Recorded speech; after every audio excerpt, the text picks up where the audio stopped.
12 pada surah Al-Lail. InsyaAllah secara imbasnya kita melihat kembali tentang surah Al-Lail ini, bagaimana rentetan perjalanan secara ringkas pada ayat yang pertama sehingga ayat yang ketujuh. Jadi jika kita lihat surah Al-Lail ini bermaksud malam, diambil daripada perkataan Al-Lail, daripada perkataan Al-Lail. Pada ayat yang pertama Allah menerangkan tentang wal-laili idza yakhsha, demi malam apabila menutupi cahayanya, wan-nahari idza tajalla, dan demi siang pula apabila ia terang menderang. Kemudian Allah menciptakan wa ma khalaqal dzakara wal untha. Tiga ayat ini merujuk kepada segala penciptaan Allah Subhanahu wa taala mempunyai pasangan dan bahagian masing-masing, serta mempunyai pelaksanaan tugas dan tanggungjawab masing-masing.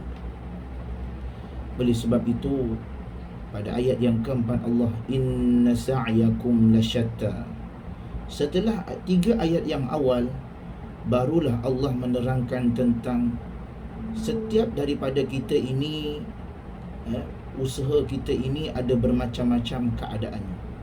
Ada orang yang berusaha ke arah kebaikan, dan ada orang yang berusaha ke arah yang tidak baik.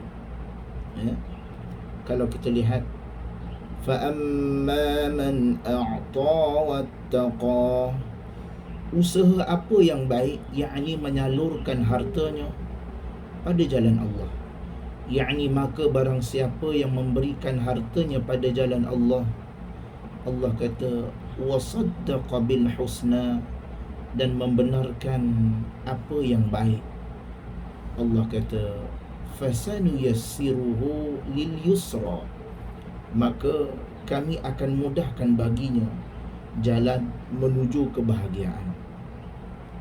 Barang siapa yang mendermakan hartanya pada jalan Allah dan membenarkan segala yang baik, dan Allah kata fasanuyassiruhu lilyusra, yakni bermaksud mudahlah untuk dia menuju syurga Allah Subhanahu wa ta'ala. Yang penting ikhlas kerana Allah Subhanahu wa ta'ala, itu yang paling penting.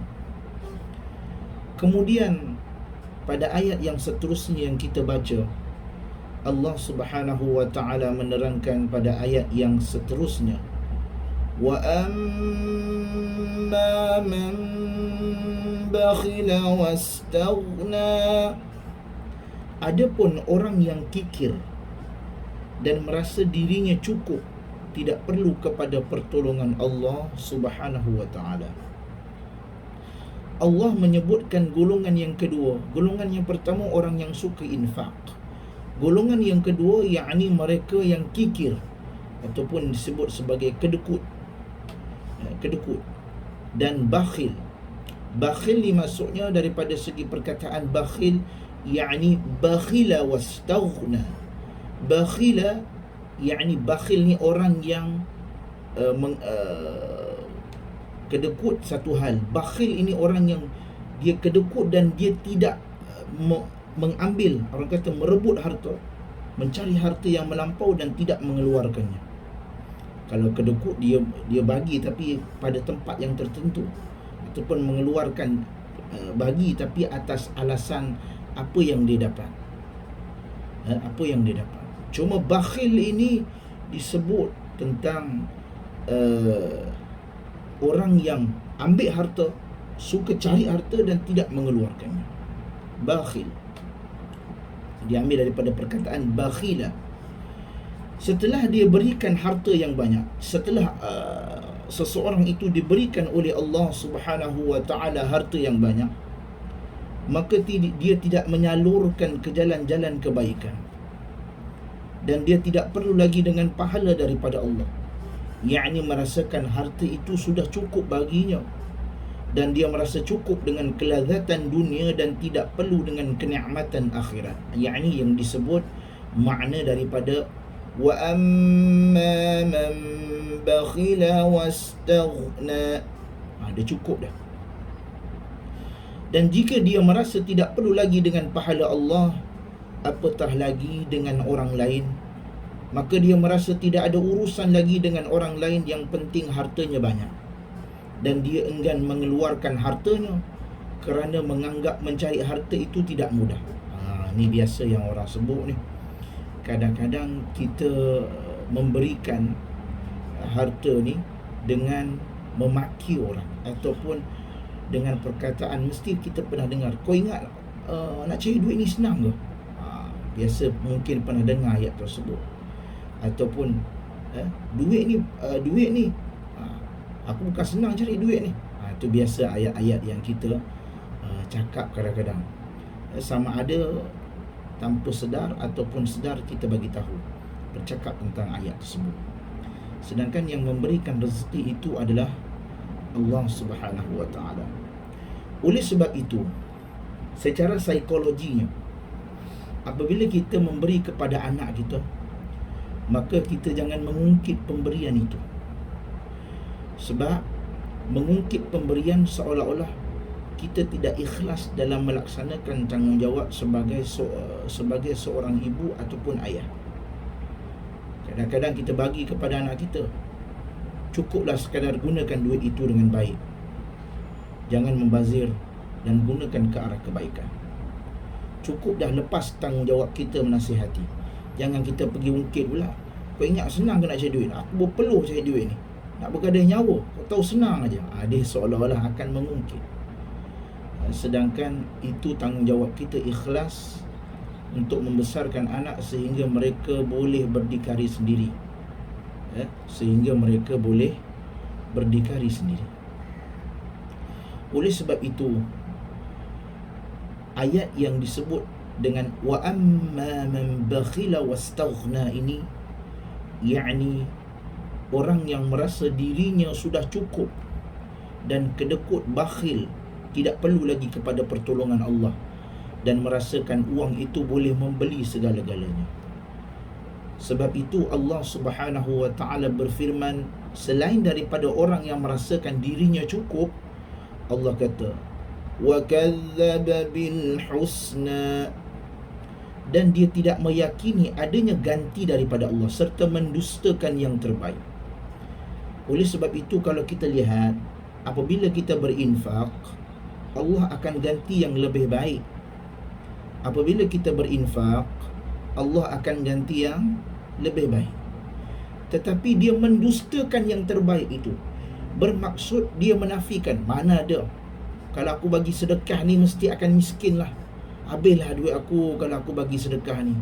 Habislah, tak cukup lah duit aku nak makan apa. Nanti kalau aku infak ni banyak-banyak, sikit-sikit sudahlah, habis nanti duit aku.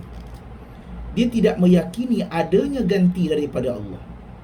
Dia merasa jika dia mengeluarkan hartanya, maka wangnya akan berkurang. Wang tak ada. Sekiranya orang yang bakhil adalah orang yang sangat menderita, sehingga orang yang bakhil adalah orang yang sangat menderita. Dalam hadis yang diriwayatkan oleh Imam Muslim, Nabi SAW pernah bersabda, sebagaimana yang diriwayatkan oleh Abu Hurairah. Hadis ni hadis sahih.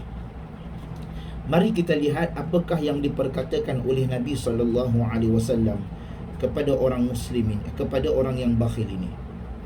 Mathalal bakhil wal mutasaddiq, perumpamaan orang bakhil, yakni orang yang berkedekut sedekah, dengan mutasaddiq, yakni orang yang gemar bersedekah.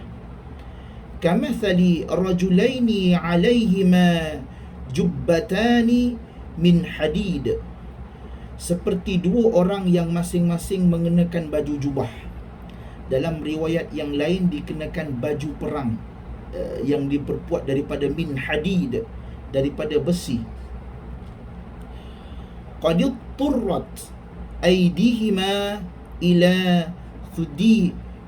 thudihima wa taraqihima.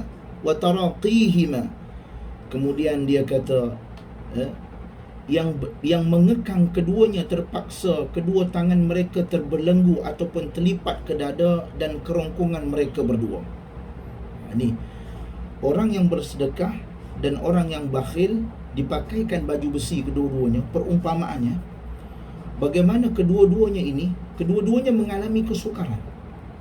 Dan kalau kita lihat pakai baju besi ini berat, dikatakan sehingga tangannya terlipat dan sehingga menyempitkan bahagian kerongkongan, yakni lehernya tercekik. Kemudian dia kata, ya, al-mutasaddiqu kullama tasaddaqa bisaddaqatin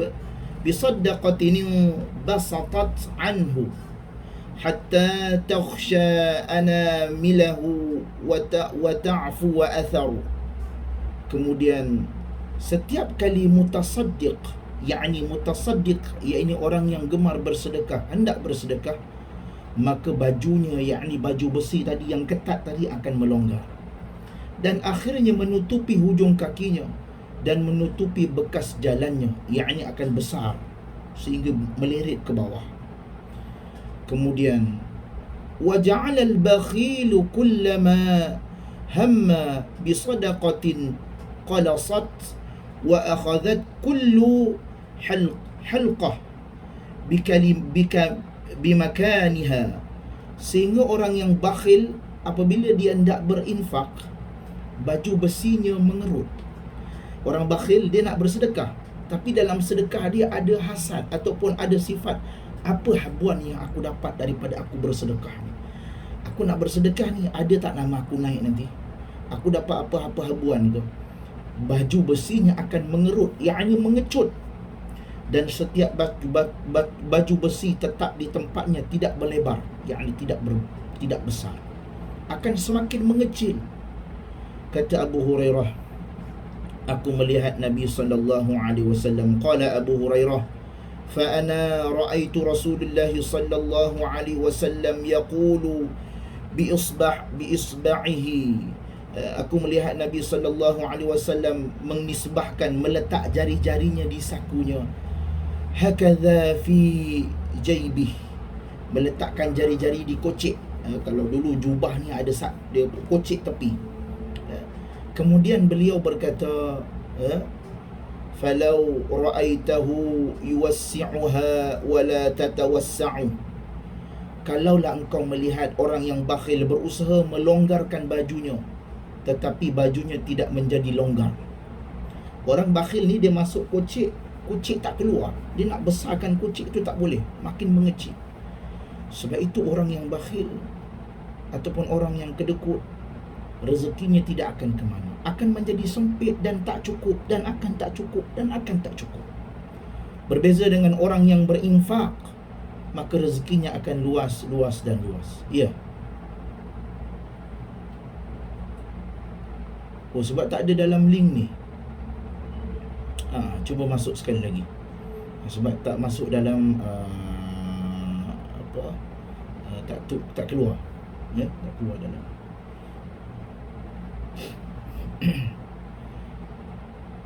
Okey. Akan semakin menyempit dan menyempit dan menyempit. Ya, bagi orang yang bakhil. Sebab itu kalau kita lihat orang yang kedekut ini akan merasa diri ni tak cukup. Tak cukup ni, kalau aku sedekah ni nanti tak cukup ni. Kalau aku beri kat masjid ni tak cukup ni. Aku nak makan apa nanti, tak bolehlah nak beri mewah-mewah. Dia akan merasa tidak cukup. Melainkan orang yang bersedekah akan merasa Allah akan bagi, akan ganti yang lain. Terutamanya pada hari Jumaat ini, membanyakkan bersedekah. Banyakkan bersedekah. Sebab itu antara hikmah infak, yakni bersedekah ini, setiap dia berinfak maka semakin lega. Sekali dia berinfak, dia akan lega. Kata As-Sa'di rahimahullahu ta'ala, menyebutkan di antara datangnya kebahagiaan adalah apabila berbuat baik kepada orang lain. Di antaranya adalah dengan berinfak ataupun bersedekah. Dengan memikirkan hal orang lain, memasukkan kebahagiaan pada orang lain. Sebab itu datangnya kebahagiaan.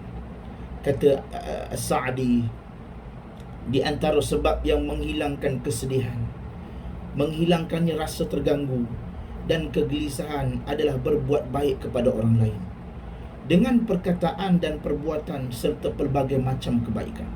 Apa saja yang kita buat baik, tersenyum ke, bantu orang ke, sedekah ke, infak ke, bahkan berkata dengan perkataan yang baik, akan menyebabkan kita akan jadi baik. Sebab itu dalam hadis yang lain disebutkan, hadis sahih riwayat Muslim, disebutkan apabila kita berdoa kepada orang itu, tatkala orang itu tidak mengetahuinya, maka malaikat tu berkata, berdoa kepada Allah, ya Allah,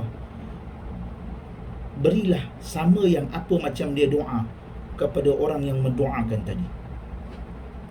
Disebut contoh, kalau kita naik kereta, hujan, kita tengah hujan, tengok ada anak bawa mak dia naik motor, ataupun mak bawa anak naik motor, ataupun orang tengah cari rezeki bawa Grab, hujan, kita doa, ya Allah, kau belilah rezeki, permudahkan urusannya, ya Allah. Orang tu tak tahu kita doa, kita tengah naik kereta ni, hujan, susah orang tu berteduh dalam hujan. Pernah tak kita terlintas untuk mendoakan?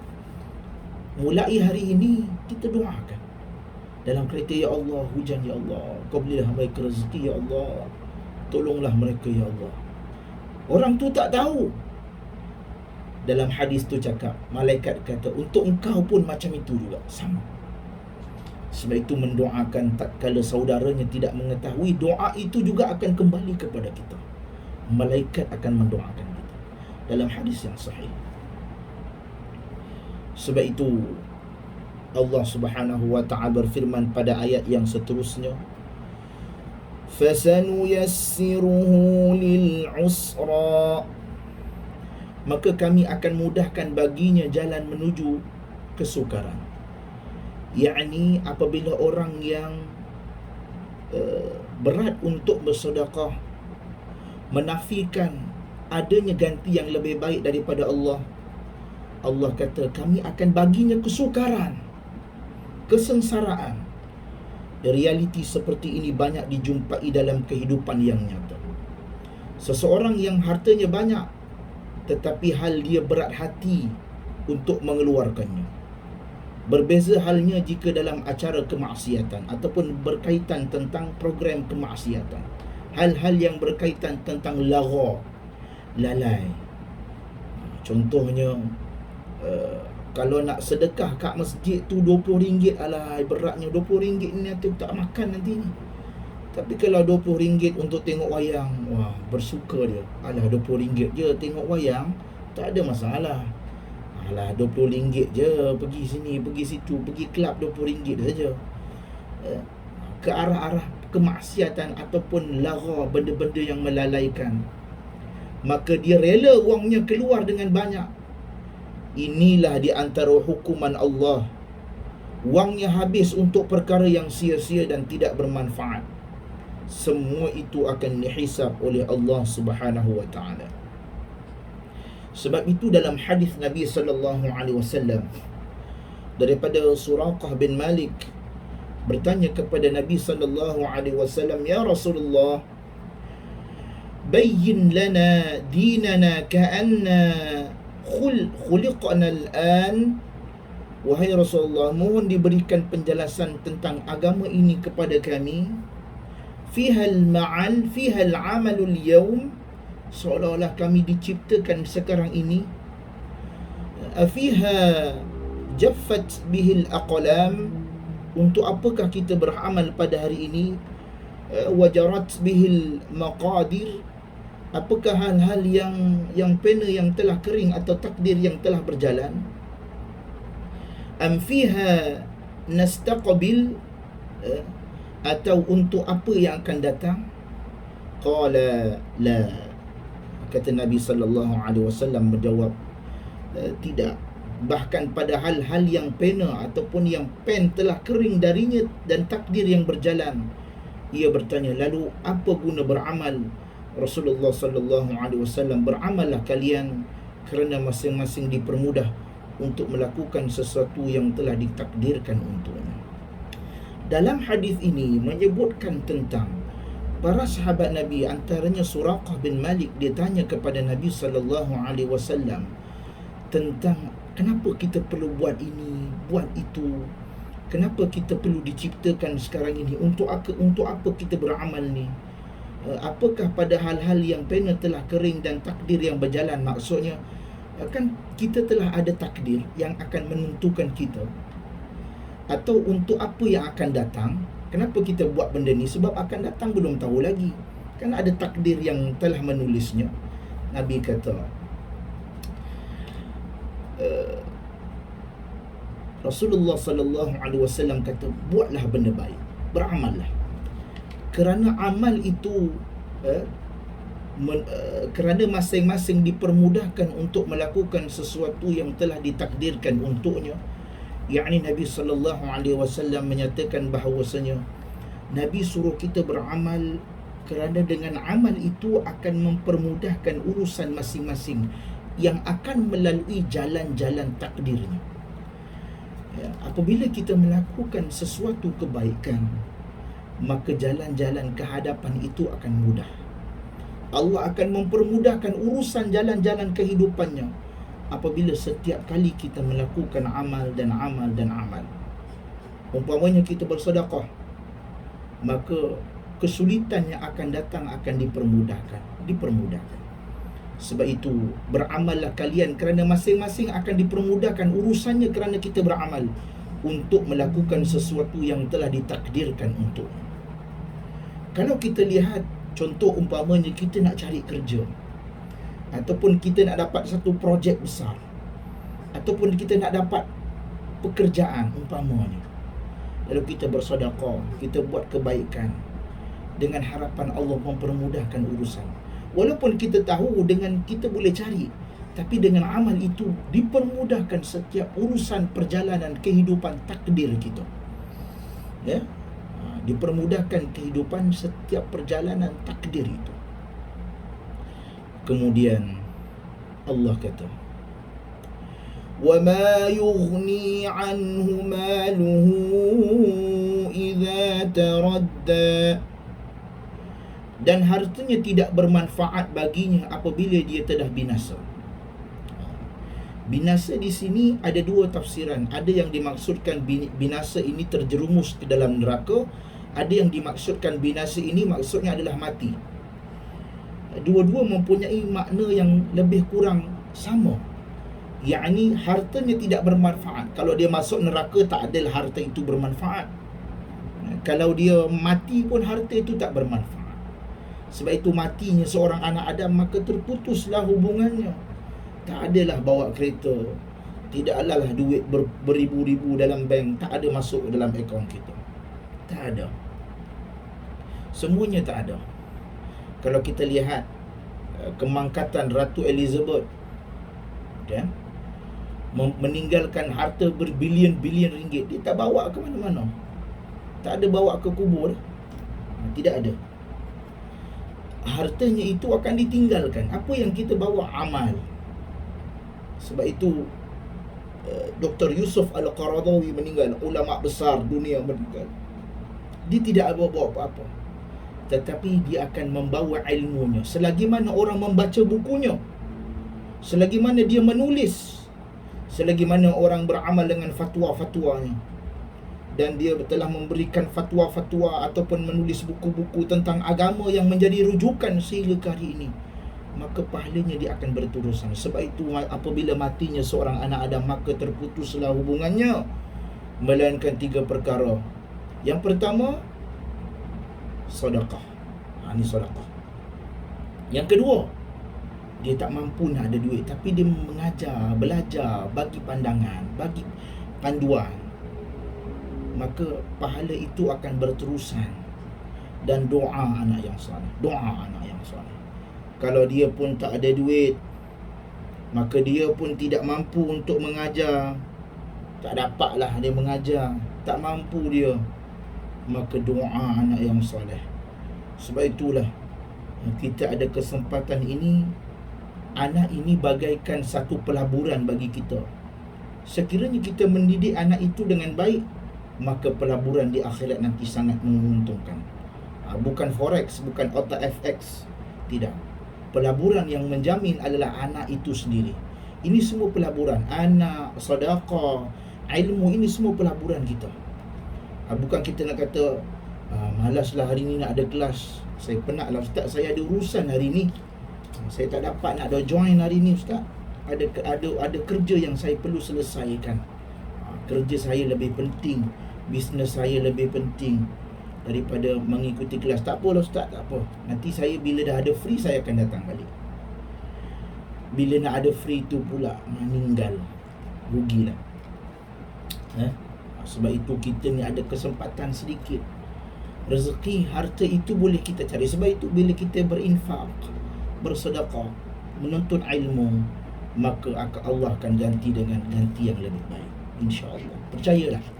Percayalah apa yang dikatakan di dalam Al-Quranul Karim. Sebab itu orang-orang yang disifatkan oleh Allah dalam surah Al-Humazah, wailul likulli humazatin lumazah alladhi jama'a malan wa 'addadah yahsabu anna malahu akhladah kalla layunbadanna fil hutamah. Cilakalah orang yang mengumpat dan pencela, yang mengumpul harta dan mengira-ngira harta tersebut, dan manusia mengira bahawa hartanya itu dapat mengekalkannya. Kalla, tidak sekali-kali dapat mengekalkannya. Pasti dia dilemparkan ke dalam neraka hutamah. Ada dalam neraka hutamah. Kemudian pada ayat yang terakhir Allah menyatakan, inna alaina lal huda, sesungguhnya kamilah yang memberi petunjuk. Mudah-mudahan, sebab itu kita selalu doa. Di dalam solat kita selalu sebut iyyaka na'budu wa iyyaka nasta'in. Itu tak termasuk solat sunat lagi. Ya Allah, iyyaka na'budu wa iyyaka nasta'in. Hanya kepada Engkau kami sembah dan hanya kepada Engkau kami mohon pertolongan. Ihdinas siratal mustaqim. Yani tunjukilah kami jalan yang lurus. Biasa kita sebut hal ini. Kita minta tolong kepada Allah, tunjukkanlah kita jalan yang lurus. Bukan jalan yang lurus ni maksudnya yakni jalan yang mendapat hidayah, jalan yang berada pada jalan Allah, beriman kepada apa yang diturunkan oleh Al-Quran dan juga beriman dengan apa yang diperkatakan oleh Nabi sallallahu alaihi wasallam, iaitu tentang jalan yang benar dan jalan yang serah.